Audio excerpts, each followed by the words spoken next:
सारी सृष्टि के रचनहार कुल मालिक, कबीर देव, कबीर परमेश्वर, कबीर साहिब। इस काल के लोक में आकर के अपने यथार्थ ज्ञान को, इस तत्व ज्ञान को अपनी पुण्यात्माओं तक पहुंचाया करते हैं। वो प्रत्येक युग में आते हैं। प्रत्येक युग में एक जीवन ऐसा ऐसी लीला करते हैं जैसे एक मानव जीवन पूर्ण रूप से बचपन से लेकर वृद्ध अवस्था तक की भूमिका वो करते हैं। उस दौरान वे एक अच्छे भक्त, वास्तव में भक्त के क्या गुण होते हैं, कितनी आधीनी उसमें होनी चाहिए, परमात्मा की रजा में संत भक्त को किस प्रकार प्रसन्न रहना चाहिए, वो भूमिका वो स्वयं ही करते हैं। परमात्मा सर्वसमर्थ, सर्व ब्रह्मांडों के पालन करता, सबके रचयिता होते हुए भी एक निर्धन जुलाहे की भूमिका की और कपड़ा बुनते थे। जैसे एक सामान्य जुलाहा जो कार्य करता है और एक अति निर्धन व्यक्ति जिस प्रकार रहता है, वो भूमिका करके ये सिद्ध किया कि ऐसे परमात्मा पाया जा सकता है। परमात्मा प्राप्ति के लिए न तो बड़ा सेठ होना ही आवश्यक है, न ही किसी राजा के घर जन्म लेना ही आवश्यक है, और न ही किसी उच्च, जैसे हम अपनी बनाई हुई अपनी अज्ञानता वश हम ऊंची और नीची जातियां जो बना लेते हैं, उन उच्च जातियों में भी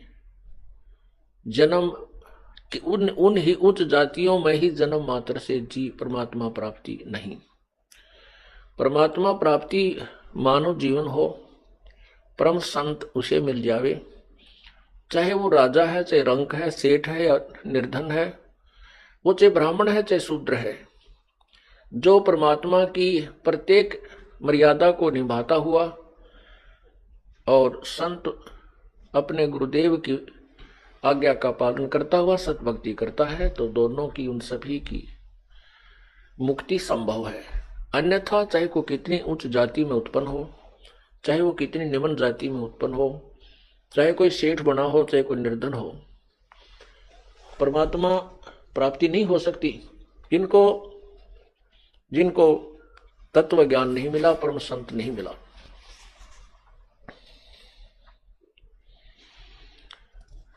परमेश्वर कबीर देव, कबीर जी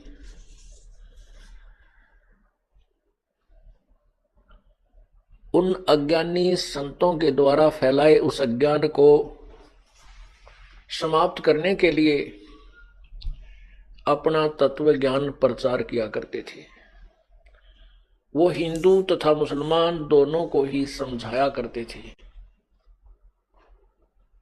जनसाधारण तो मानने को तैयार होता है, लेकिन ये स्वार्थी गुरु ऋषि भय ऋषि, ये अपनी महिमा के भूखे धर्म की आड़ में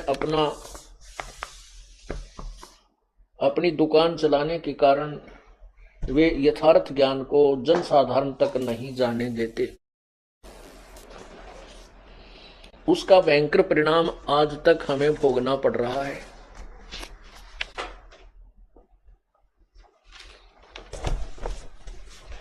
वो परमात्मा आकर के समझाया करते थे कि जो साधना आप जी कर रहे हो वो शास्त्र विरुद्ध है, शास्त्र विरुद्ध होने से ये आपको हानिकारक है। गीता जी अध्याय नंबर 16 के श्लोक नंबर 23 के शास्त्र विधि को त्याग कर जो मनमानी साधना करते हैं, अर्थात मनमानी पूजा करते हैं, उनको कोई लाभ नहीं होता। उनको कोई लाभ नहीं होता, उनकी साधना न उनको सुख होता है, न उनको कोई गति होती है। और न ही उनका कोई कार्य सिद्ध होता है।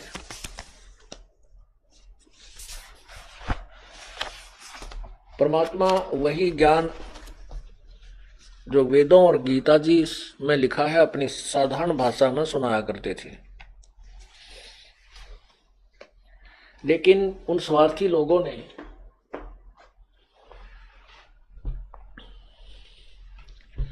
उन गुरुओं ने, मुल्ला और काजियों ने, वो नकली ऋषि और महर्षियों ने, पंडित ब्राह्मणों ने, नकली पंडितों और ब्राह्मणों ने परमात्मा का भयंकर विरोध किया, जनसाधारण को भ्रमित कर दिया कि ये जुलाहा अशिक्षित है, ये झूठ बोलता है। सदग्रंथों में ऐसा कहीं नहीं लिखा है कि पाप कर्म कट जाते हैं, पाप कर्म समाप्त हो जाते हैं तथा प्रारब्ध कर्म भी नष्ट हो जाते हैं।